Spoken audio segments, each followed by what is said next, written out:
Srinivasa.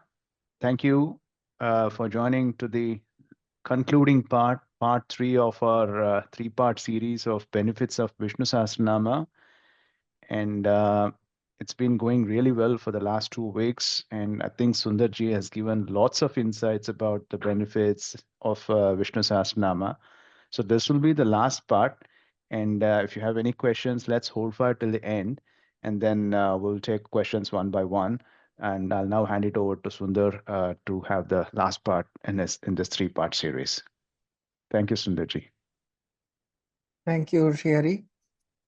Pravisya mama vachamimam prasuktam sanjeevayatyakila shaktidhara swadhamna anyam cha hasta charana shravanatva gadin pranam bhagavate purushaya tubhyam Narayanaya paripurna gunarnavaya vishvodaya sthitalayo niyati pradaya Dana pradaya vibudhasura saukya dukkha satkaranaya vitataya namo namaste. So we are now in the concluding part of the lecture on Sri Vishnusahasranama. If you see the technical word that is used when we do the concluding part is upasamhara. Upasamhara means pause, not stop, because the idea of learning spirituality and getting spiritual knowledge is always believed to be a continuous process in the Sanatana Dharma. So if you see any picture, even of Sri Madhwacharya, even as a painting, you will see that he is actually seated next to Sri Vedavyasa and still learning the Shastra, like the way he has been learning all these years. So when our Guru, Sriman Madhwacharya himself, is learning new things, how come, we can say that we have learned everything? So that is the significance of the word Upasamhara. So if you may say, this is the Upasamhara session of the topic of Sri Vishnusahasranama.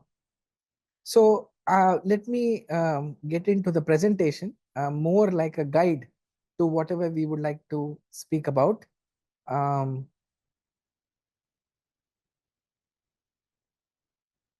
Yeah, Srihari, if you can just let me present.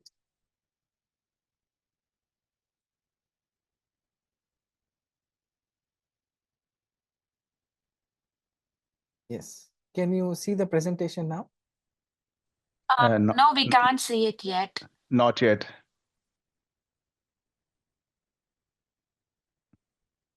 Yeah. ಈಗ ಬರ್ತಾ ಇದೆ. ಬಂತು. You can see it. Yeah. Yeah.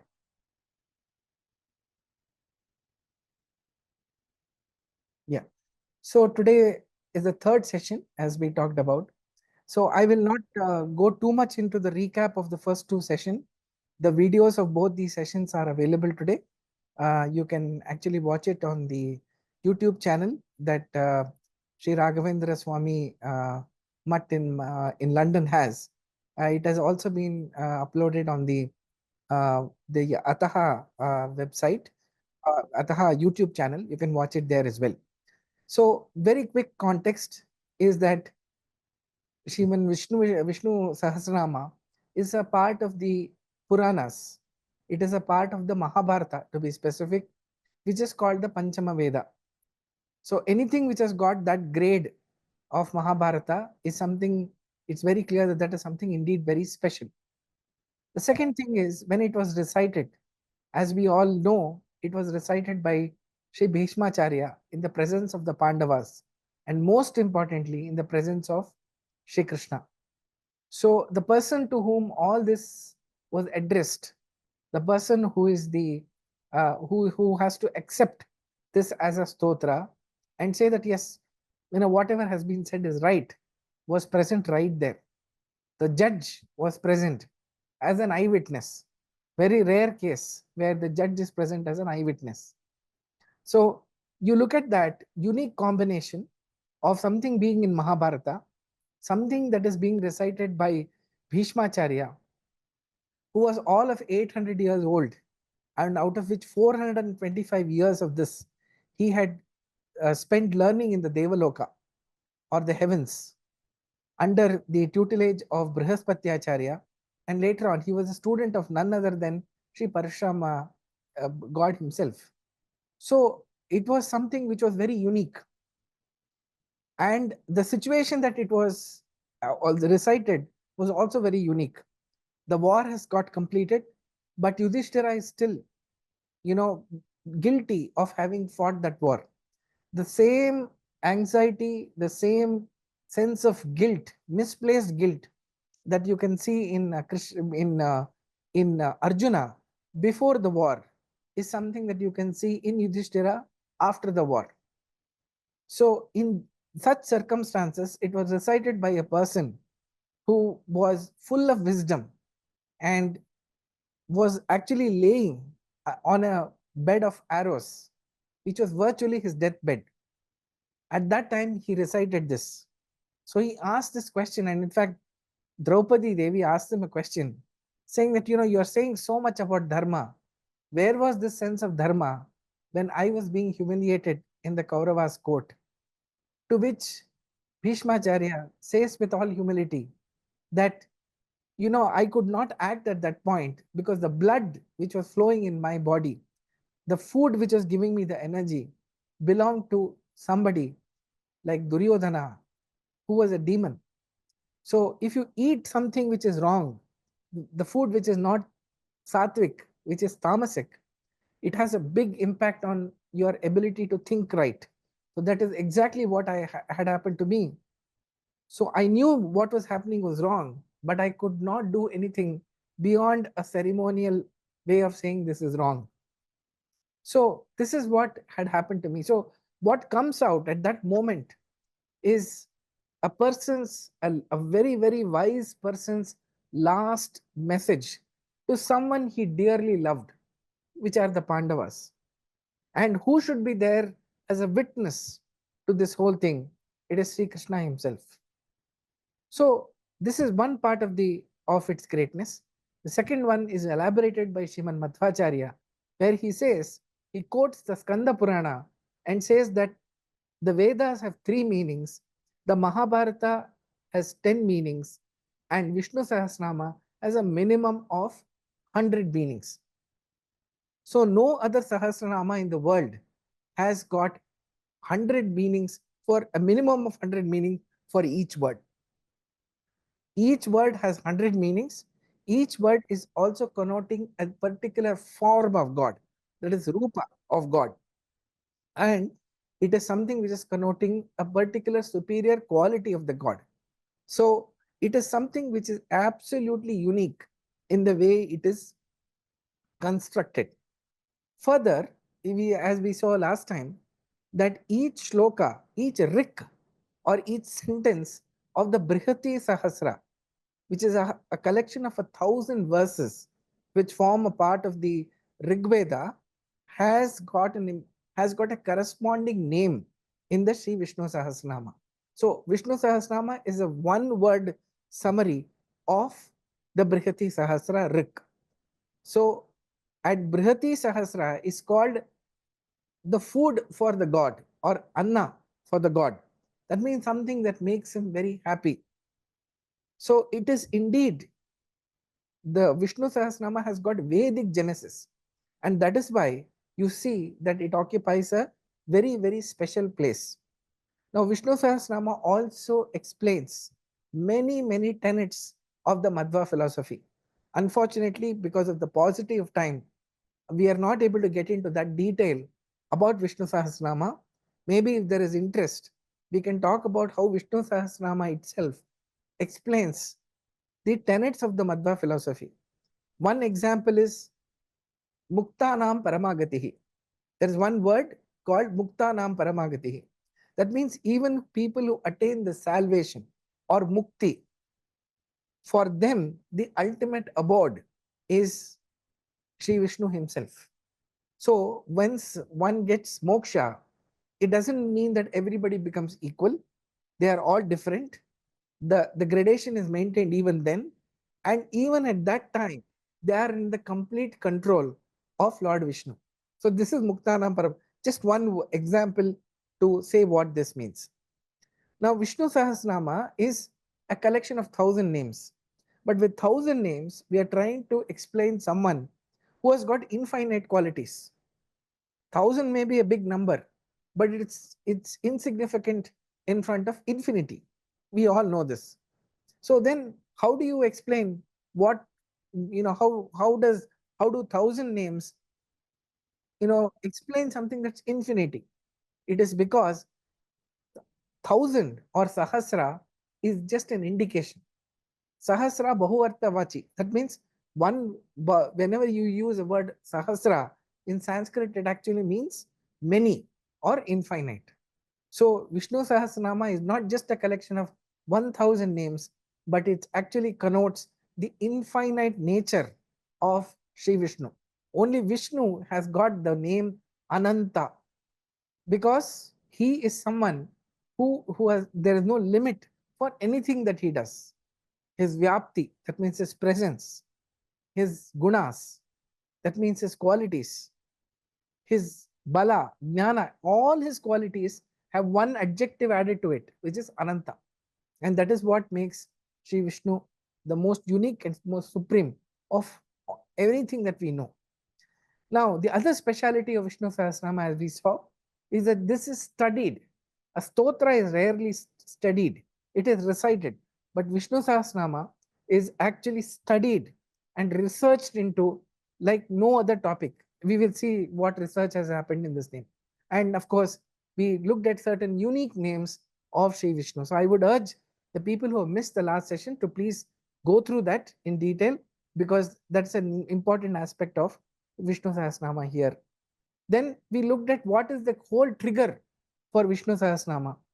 Yudhishthira asks a very seminal question. He says, Kimekam Daivatam Loke Kimvya Pekam Parayanam. So look at the how many times he has used the word Eka. Eka here means not one, it's one and only one. He wants a very clear, precise answer to his question, which is that what should I do? Whom should I pray? And how should I pray him to be able to come out of this cycle of life and death? Whom should I pray so that all my difficulties, all my sins get washed away? Whom should I pray so that the, the prayer to whom itself is a supreme task for me? So, what's the best thing I can do? This is Yudhishthira asking, Ko dharma sarva dharmanam. Yudhishthira, who is Dharmaraja himself, is asking Bhishmacharya that which is the most supreme dharma for me? What is the duty that I have to perform? And to all this, the answer from Sri Bhishmacharya is also very, very direct. It says that it is Lord Krishna or Vishnu whom you should be praying to. And one may wonder, how come Bhishmacharya, in that state could even speak? So Bhishmacharya says, I do not have the strength to even speak. Imagine a small pin pricks us, how much of pain we will be. Till that small pain goes away, we are hardly able to speak. Anybody comes and talks to us, we get angry. We say, oh my God, don't you know that I've been hurt and you're talking to me? But at that time, if he is able to deliver this great message to Krishna, how did he do that? So Krishna tells him that Bhishmacharya, don't worry, this is a question that he has asked, and I will help you. I will come and energize you. I will be within you and give you the energy, give you the knowledge, and it is through you that I will actually be speaking. So these are not words of Bhishmacharya, nor did he invent Vishnu Sahasranama at that moment. Vishnu Sahasranama always existed since eternity. As we have seen, it has got a Vedic root, and it was at that time, these people are called Drishtaras. That means they are people who discover things. There's a difference between invention and discovery. So this was discovered by Sri Bhishmacharya, right? So like this, what happened therefore was that Bhishmacharya was able to recite the Vishnu Sahasranama, and again Sri Vishnu himself, not only was he present there as Sri Krishna, he also documented the whole Vishnu Sahasranama as a part of Mahabharata, and rest as we have is the Mahabharata text itself. So it is by the God, for the God, and to gain his blessings. So this unique combinations of whatever we discussed makes Sri Vishnu Sahasranama the most supreme stotra. Now, why am I repeating this point?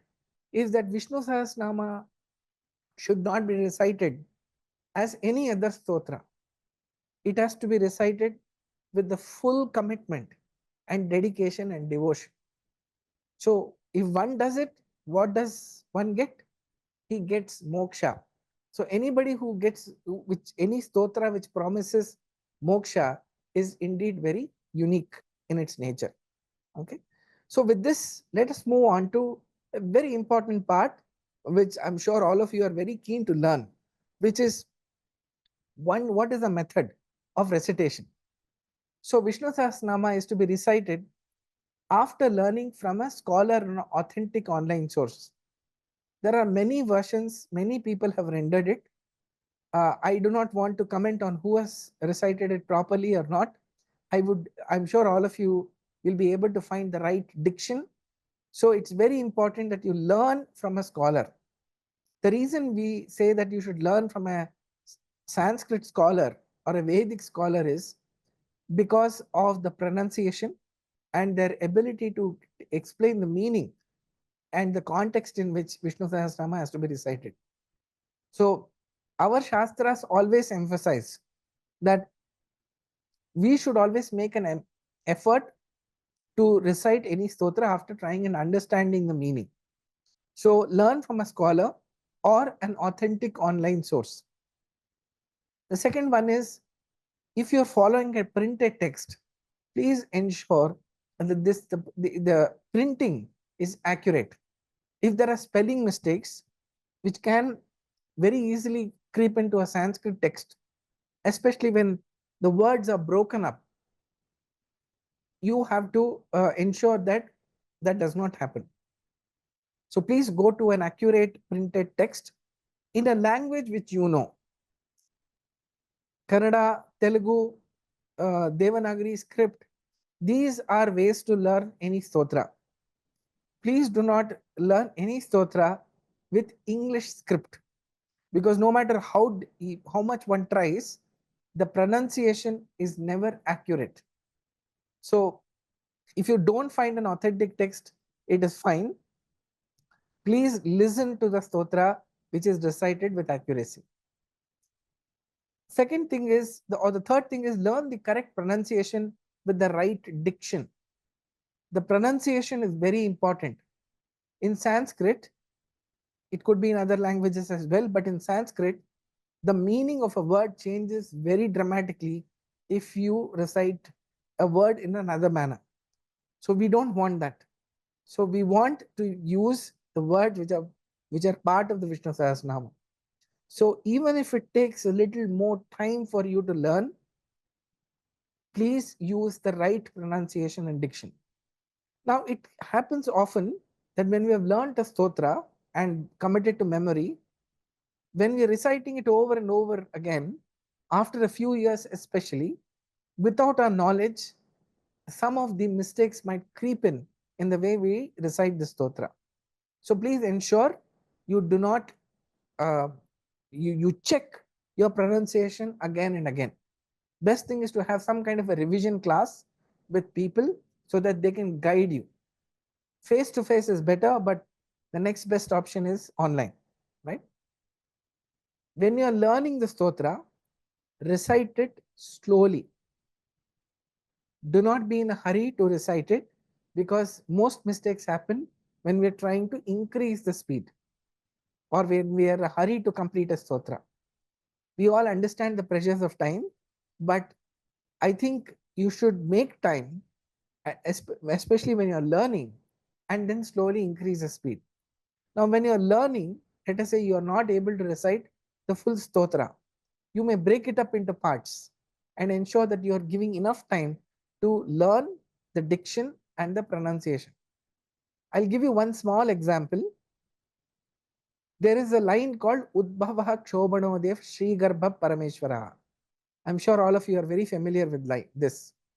Now, there is a rule in Sanskrit which says, but any letter, any word which starts with the word ksha, ksha, kshatriya, that ksha, right? Before you pronounce that word, you have to give a small pause. It should not be a stop. It should be a pause. And then you should say it, because you have to give yourself enough space to be able to take the word ksha, because it's a difficult word to pronounce. It takes more time than other letters like ka, cha, ta. It ksha takes more time.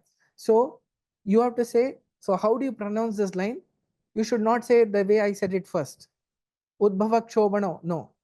Udbhava kshobano deva. You have to give a small pause.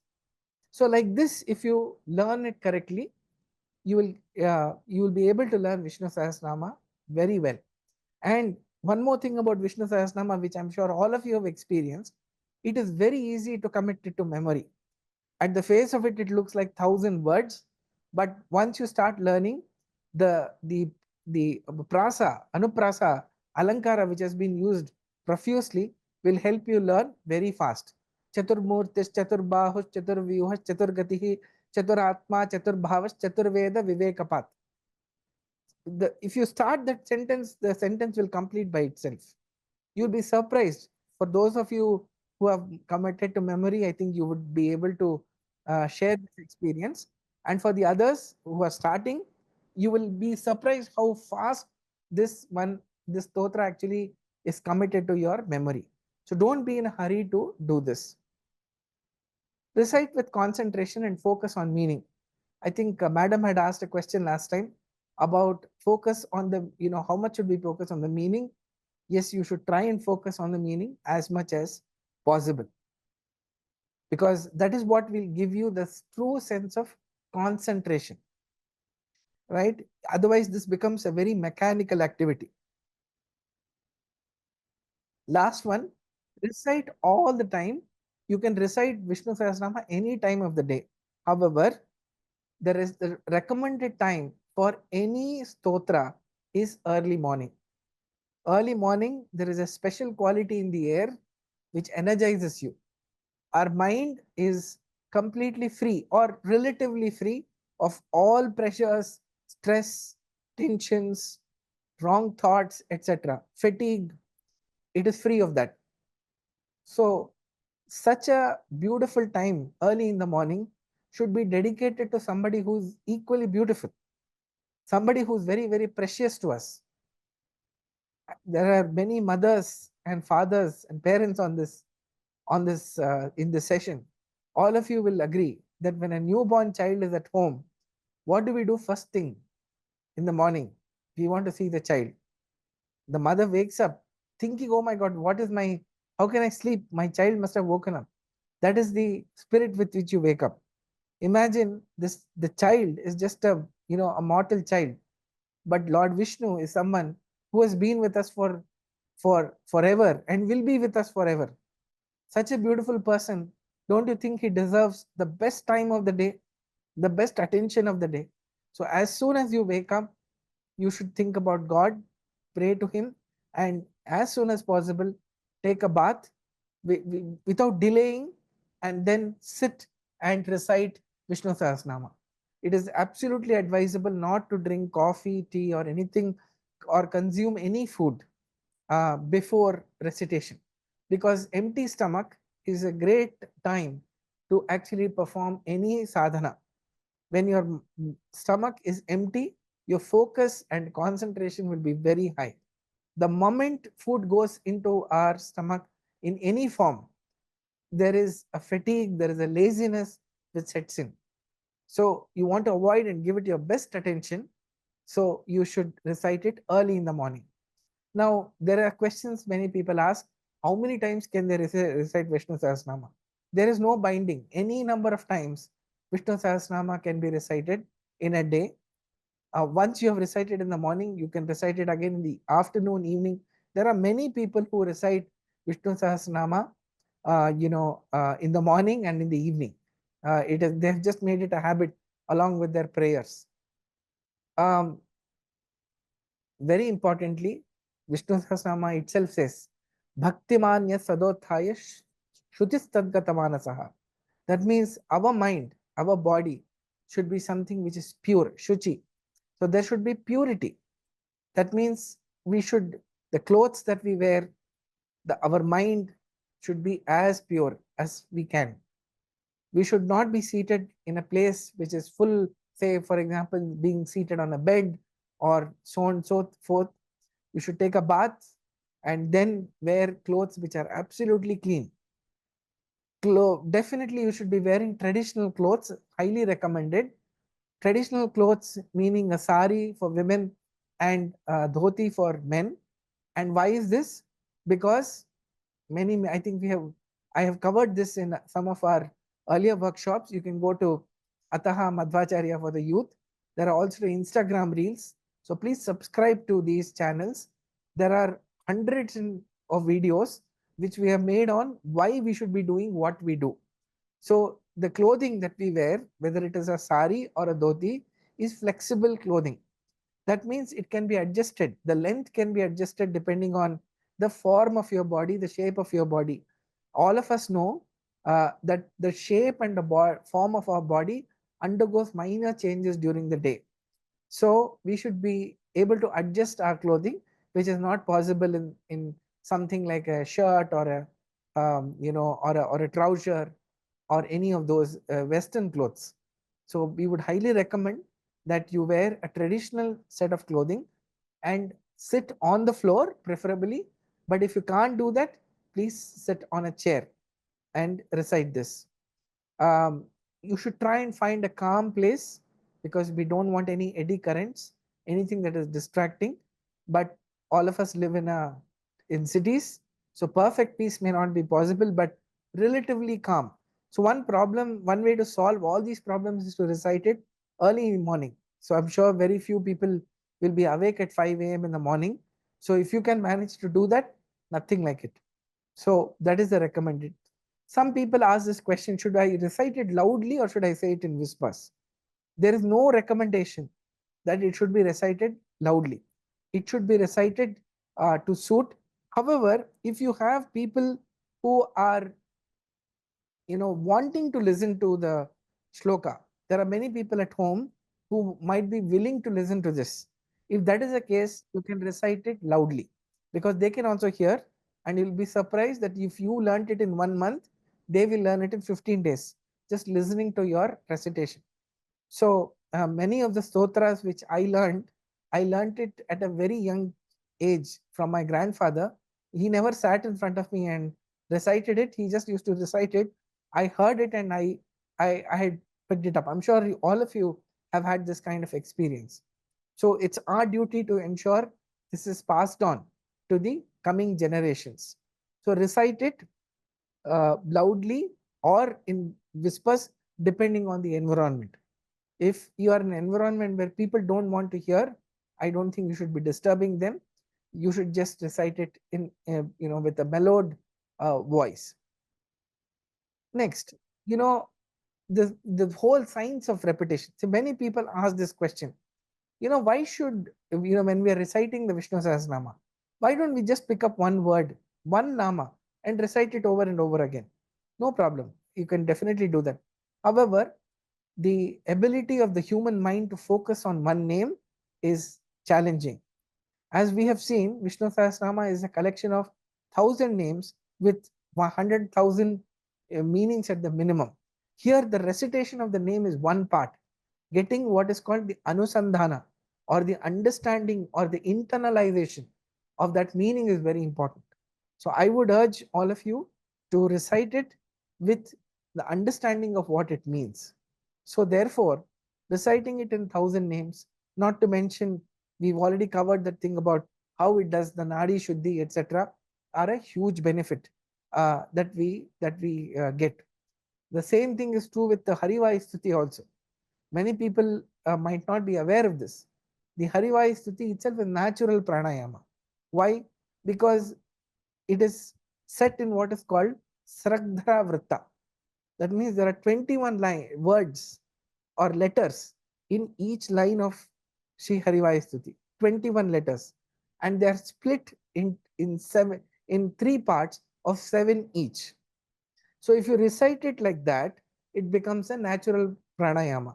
You're reciting it, taking a pause, reciting it, taking a pause, reciting it and taking a pause. That completes one sentence. So this is natural pranayama. Every time you stop, you breathe in. Otherwise, you're holding your breath. Srimad Vishvangrinishta Adiguna Gurutama Srimadananda Tirtha. That's how you recite it.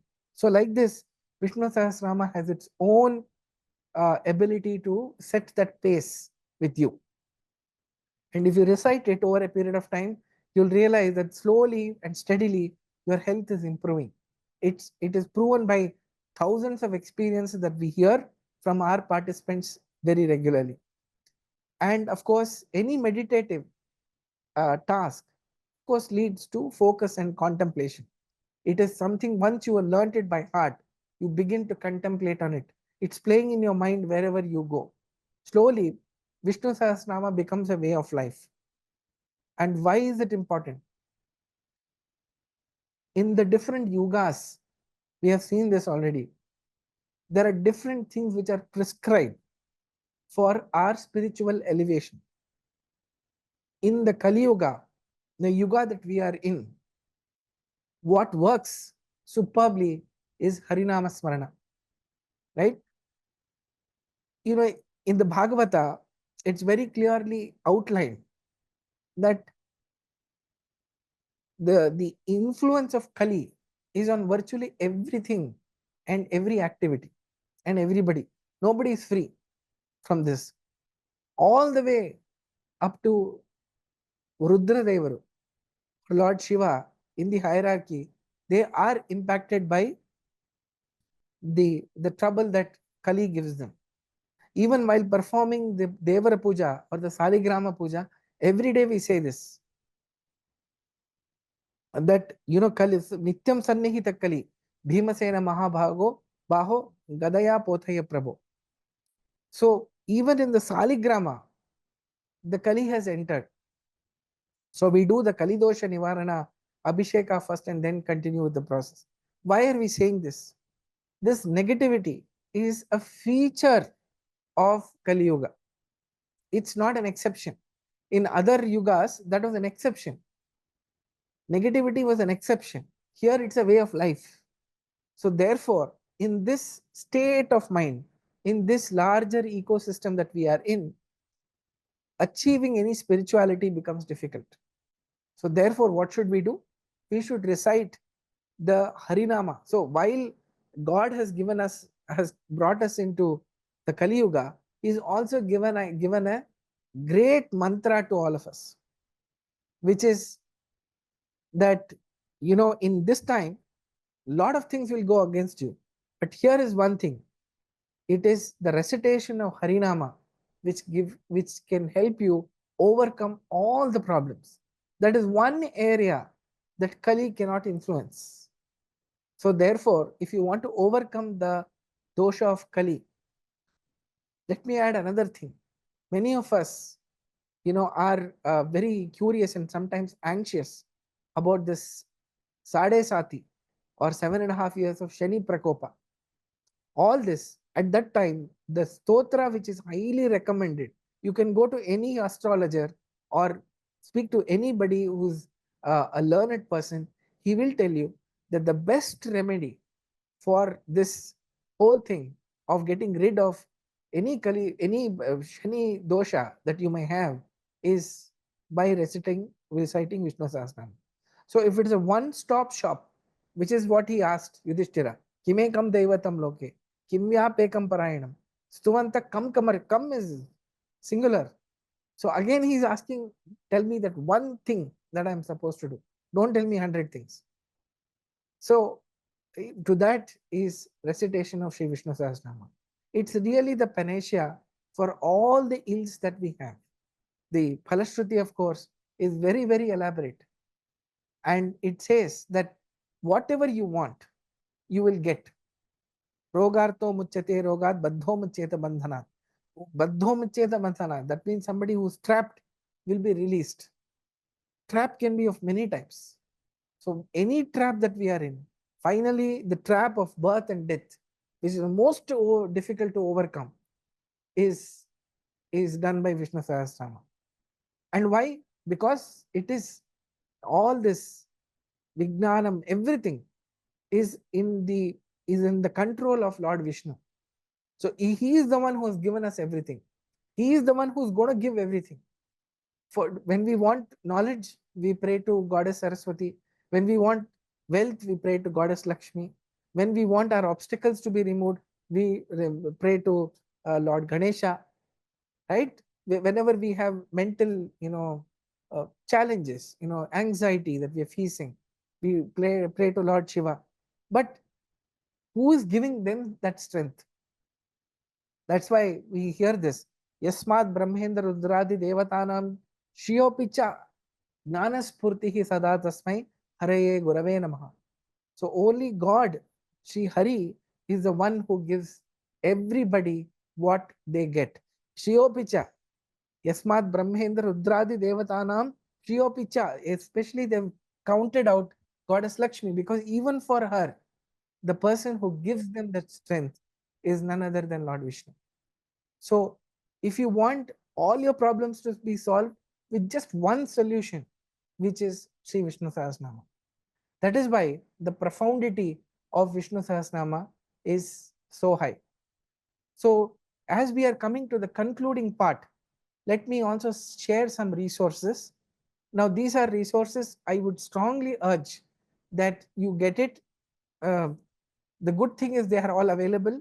The bad news is that they're all in Kannada. So I'm sure all of you are looking for English resources. I will come to that in a moment about what we are trying to do. So this first book that you see is printed by the Palimar Mutt, and this book is a very large book. It has got about 800 pages and in 3 volumes. So it is 2400 pages, where each name of Sri Vishnu that appears in Vishnu Sahasranama has been analyzed from a spiritual perspective. So now when I told you that it is Vishnu Sahasranama is a topic which is researched, now you know what it means, right? It is a research to the core, and each name they have given for 10 to 12 meanings, and what is the basis for them to get that meaning. It's not just a shot in the arm or just an etymological analysis of the name. It is actually where all, for example, Vishwam, where all does Vishwam appear? They have gone all over the place and they have done this. So that is one. The other one is again written by Tattva Samshodhana Parishad. It is Shri Vishnu Sahasranama Stotra Anusandhana Paddhati. That means what should be the internalization of Vishnu Sahasranama when you're reciting it. For each name, again, Shri Raghavendra Upadhyaya has written a beautiful commentary. Again, this is in 3 volumes, about 300 pages each. So that's about 1000 pages, but again, very well written. Now, the last book that you see here is a very recent release by our Guru, Dr. Vyasinkara Prabhanjanacharya, where he has given the background to Vishnu Sahasrama and also mentioned meanings for each name. So it is about 3 or 4 lines. He has explained the meaning of each word and each name of Vishnu Sahasrama. Very useful book and something which is very handy and something that helps you at least understand one meaning of Vishnu Sahasrama, right? So these are the resources that we have. Now, again, coming back to the topic of English, right? Unfortunately, we don't have any immediate solutions, but here is the good news. Thanks to the Sri Venkateshwara Bhakti channel, the Tirumala Tirupati Devasthanam has a television channel. Uh, of course, it is available on all television channels in India, the specific channels. It appears in 4 different languages, and one of that is Kannada, the other one Telugu, Tamil, and Hindi. So Tirumala, this Sri Venkateshwara Bhakti channel 3, which is dedicated to Kannada, actually has um, uh, come to me and they have asked me to shoot episodes which explains the meaning of Vishnusahasranama word by word in English. So they want it to be available to everybody, not only in the India, but in other parts of the world as well. And this is available on the YouTube. This channel is available on the YouTube. We have to start production of this. Of course, it's a mammoth work, and only Lord Venkateshwara should give us the strength to be able to do this. But I'm sure with His great grace, we will complete this project soon.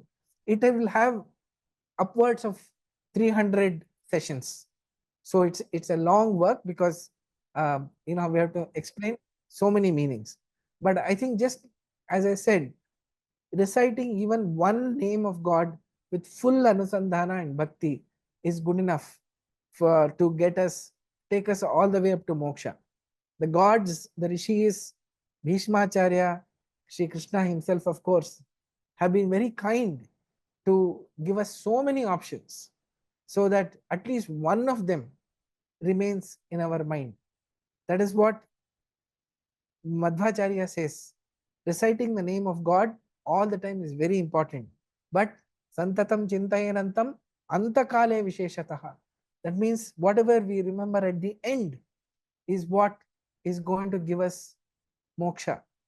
But one can say, okay, let's take it easy all our life, and then towards the end, somehow, we will just manage to do this. Now, that we all know, all of us have taken enough exams in life, passed and failed both. And in both the cases, we have realized that studying overnight, one day before the exam, is not only stressful, but it's absolutely useless because it doesn't happen like that. So why we say that is santatam, that is why Sriman Madhwacharya, I think, understands human psychology better than anyone else. That is why he says santatam chintaye anantam. Santatam, that means all the time, satatam. You have to remember God all the time without exception. Chintaye anantam. Antakale visheshataha. That means at that time one should recollect and contemplate of God as a highlight, as a special thing. If you do it all your life, that is what is going to keep you in good stead when the the time comes for us to go from this world. At that time, if you have done it enough number of times, if it is internalized, if it has become a habit, then God will be again very kind to us and say, this person has done it all his life. I think he deserves to be able to remember me at the at that closest time. So that is the power of uh, reciting God's name.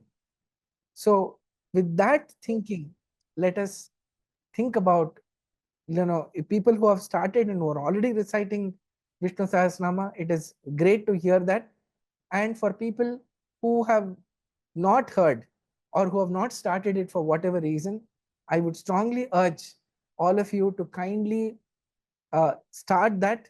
Don't worry too much about reciting it first every time. One should slowly and steadily refine it as we go along. One should slowly and steadily learn the meanings and get it right over a period of time. So with that, I will pause now and take the questions that may be here. Thank you so much, Sundar. And it's been a very insightful discourse over the last 3 weeks. We have a few questions in the chat. I'll pick them one by one. Sir, I have a question. When we are not well, where we wouldn't have taken bath and wearing warm clothes, which might not be traditional, but we need to chant Vishnu Sahasranama for peace and heal the disease, what to do? Nothing. It's very simple. If one is not well and cannot take a bath, it's fine. Just recite Vishnu Sahasranama from wherever you are. Remember, the lesson to us came from someone who was on his deathbed. Bhishmacharya was not sitting in a yogic pose when he recited it. So, this is actually elaborated in the Harikatamritsara. I'm sure all of us are very familiar with this. Malagi Parama Daridi Pulitu Keduva. That whole verse, we only recite that verse. We don't recite the verse before this, which is about Gangeya Nuta. That means he is referring to this incident about having recited. So if you're not well, no problem. Just do, if you can come out of your bed and recite it, good. If you can't, no problem. Recite it from wherever you are. Thank you. Just one Uh, more thing I want to add, Sri, on that. You know, all the names of gods are pavitra already. So even if you're lying, by saying those words, you become pure on it yourself. That's why, when people speak, sometimes, you can have a spray off from their words, but if it is just the name of the god or any shostra, it's actually a blessing. So I just want to elaborate on that. Thank you. the next question we have is there a recommended printed book for recitation, please? Most of the books have printing errors and hence looking for a clean print. So there is the book of Sri Pramanjanacharya. It is in Sanskrit and in Kannada. It's called Stotra Malika.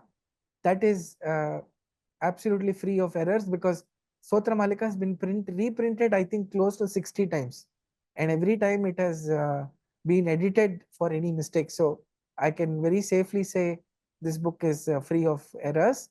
And the font, the print, everything is superb. So whichever language you are comfortable, you can take that and read that. So this is the way to do that. Thank you. Varun, you have your hand raised. Do you want to come out of the mute and ask the question, please? Namaskara, Sundar sir. Happy late Hanuman Jayanti. I wanted to ask, apart from this Vishnusahasranama discourse, do you do any other online courses or anything like Yes. Vayustuti, maybe classes? Yes. So what we are doing is that first of all, I will show you some resources that we have already created on several topics over the years. So please try and follow that. All of them are in English. What we are doing now is from 2 weeks from now, we will be starting a weekly course on covering several spiritual topics. I will give you the contact IDs where you can ping us on the topic that you want to be prioritized. So this is a very democratic process. So we will go by what people really want to learn. And this will be a weekly class that we are doing, um, and we will cover as many topics as possible. So it'll be something like what we're doing right now. So the answer is yes, we will be doing, but you already have enough resources that you can start reading, going through online. Okay, sounds good. Thanks. Is it okay if I can get your email? And Yes, I will show you that. I will show you all okay. this in a separate slide, my last slide. Okay, sure. Thank you. Thank you, Varun. Karthik, I think you have your hand raised next. Yes. Hello, everybody. Namaste, Sundarji. I've been following your Ataha for quite some time now, so it's a pleasure having this discourse with you. One question from my side. I understand that usually before the starting of any stotra, we add the names of the Drashtara Munis and the Chandas in the stotra. But for this, we say the Drashtara Muni or the person who's viewed the stotra is Veda Vyasa Muni. That I understand that's what it says, but it is through Bhishmacharya that we receive this. So why do you think that changes? Yeah. So your question is, what exactly is it that we are calling it Bhishmacharya, but usually Drishtaras are Munis? No. The name of the Drashtara Muni is Veda Vyasa in the stotra itself. Yeah. But it is through Bhishmacharya we receive it. My question is, why isn't Bhishmacharya's name in the as the Drashtara Muni? Yeah. So because one, Bhishmacharya is not a Muni. So Okay. it is, and he was not the person who saw the Drishtara first. So the Drishtara is the person who sees it first.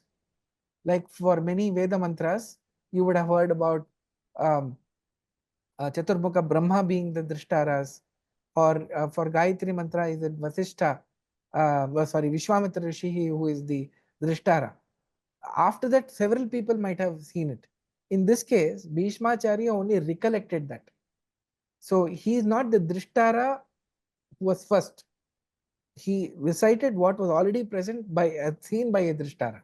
That's why we say Vishwamitra. Here in this case, Veda Vyasa Muni is the person who brought it out or spread it across in the world. So that is why we say that. Vishnu Sahasranama already existed even before Bhishmacharya said it. Thank you. Thank you very Any much. other questions in the last few minutes?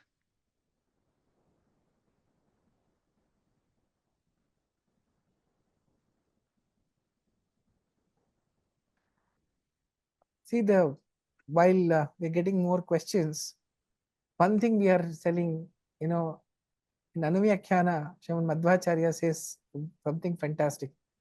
He asks a question saying that, suppose you recite Sri Hari's name once, how much of your sins do you think will get destroyed?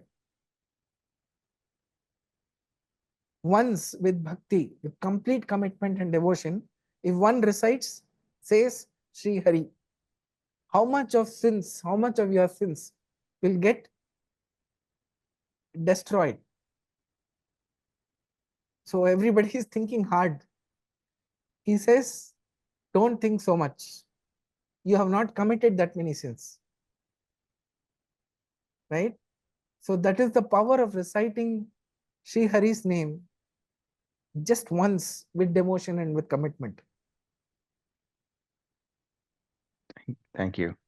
Right? So we have 1000 options.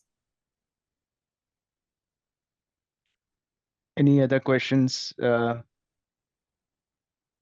before we There's conclude? just one thing I wanted to Yeah, show. please. Yeah. Yeah. Can you see the screen now? Yes, yes. I don't know why this is not moving.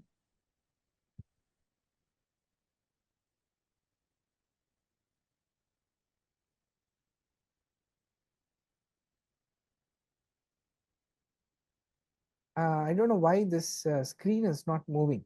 Yes, Ah, there it goes. So I'm also happy to say, share this. Sri Venkateshwara Bhakti channel is also broadcasting a special series on Sundarakanda Ramayana. This is Sundarakanda is the portion of Ramayana where Hanuman jumps the from the Mahendra Parvata, goes to Lanka, destroys Lanka, meets goddess Sita or the Sita Kriti, meets Ravana, serves the warning and comes back. This portion, as we all know, is Sundarakanda Nirnaya. So this is what this special lecture is being organized by them starting tomorrow. So it's at 10 p.m. IST. Starting tomorrow, it's a 6-part series, which brings in a succinct manner what the Sundarakanda is all about. So if you have the time, I will share this with you on the Instagram post as well. You can watch it. It's 10 p.m. India time, which is roughly about 5:30 UK time. So if this suits you, you can attend that. Now coming back to our contact details, we have a YouTube channel, Madhwacharya for the Youth. We are also there on Instagram.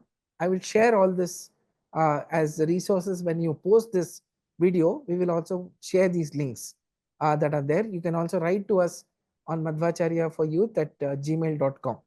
So we are available here. Instagram, just go find. If you can't click all this, just go to Ataha and say Ataha Madhwacharya for the Youth, you will automatically get it. So, and this particular program, Srihari and Pranav have also posted it with a joint, with a sharing and collaboration with the Instagram post of the MUT itself. yeah. So you can find us there. So this is And what, yeah. I will post these links on our YouTube channel as well, so that it will be available in case if you want to refer it back.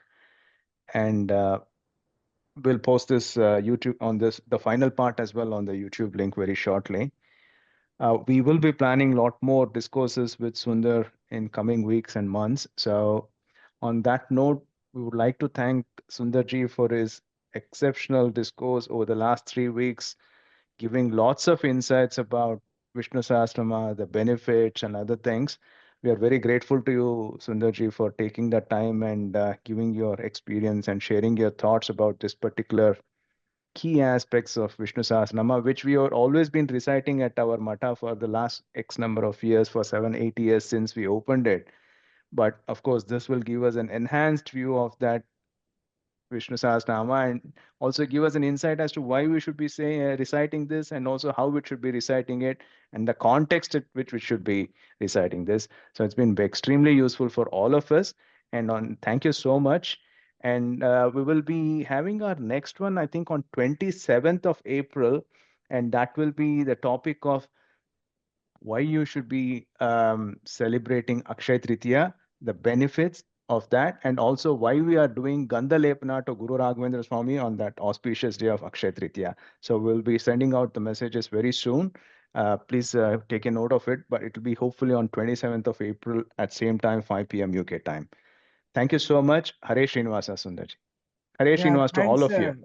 Yeah, thanks to all of you to have been a patient audience. I hope this adds some value to the way we are reciting the Vishnu Sahasranama. Special thanks to Srihari and Pranav for having invited me and giving me this opportunity to share whatever little I have learnt from our Pujya Gurus, Sri Vyasankare Prabhanjanacharya, Dr. Srikantacharya Bayari, and Dr. Srinidhi Pyati. All three of them have been teaching me over the many decades now.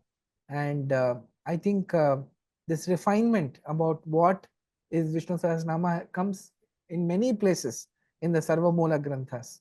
So thanks again, and look forward to connecting with all of you. This sloka, Kayena Vacha Manasa Indri Irva, Buddhyatmanava Prakrite Swabhavat, Karomi Yadya Sakalam Parasmai, Narayana iti Samarpayam. This is a very important part of any spiritual activity, which is that at the end, whatever we have done with Kaya, Vacha, Manasa, Indriyas, Buddhi, everything, our Swabhava, everything, we are offering it to Lord Narayana, and we pray that this is dear to him and he blesses us. Thank you so much. On this note, we will say Krishna Arpanamastu. Thank you. Thank you. Hare Thank you, Hare Srinivasa. Srinivasa. Thank Hare you. Krishna, Hare Srinivasa. Thank you, sir. Hare Hare Srinivasa.